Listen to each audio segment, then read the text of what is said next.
Bos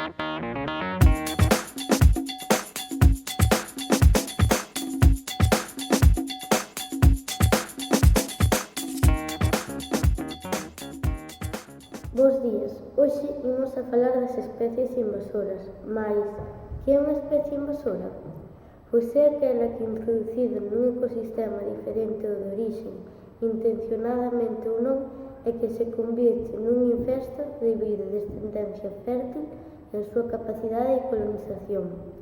Cales son as causas de que haxa especies invasoras nos nosos ecosistemas? Pois normalmente as novas especies chegan a través das importacións ilegais de especies nos buques mercantes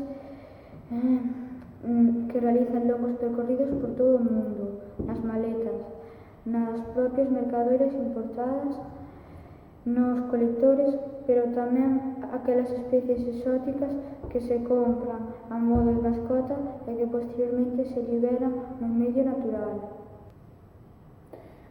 Pero a dúbida que xorde é por que as especies invasoras son capaces de reproducirse e persistir nestes ambientes e a maioría de nativas non.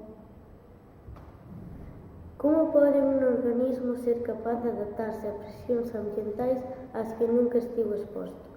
Unha posibilidade obvia é que os ambientes de orixe e de introducción sexan parecidos e, por tanto, a especie xa posúa as adaptacións necesarias para persistir.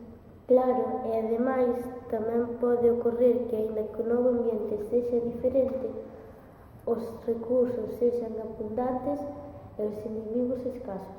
Claro, iso tamén. Ben, e como afectan estas especies ao ecosistema? Poden afectar, por exemplo, propagando novas enfermidades.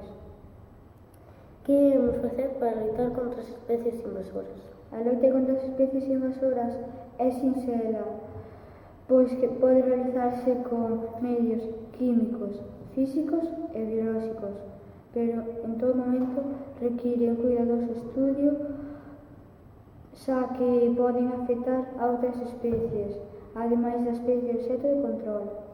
Xa, pero a solución máis eficaz é a prevención. Moitas especies invasoras proceden de persoas que as compran e logo as liberan. Por lo tanto, hai que evitar, sobre todo, na medida posible, a compra de especies diferentes ás autóctonas.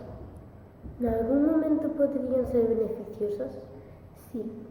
Por exemplo, en Nova Zelanda, as plantas exóticas utilízanse sobre todo para reforestar áreas de pastoreo. Ata aquí o tema de hoxe.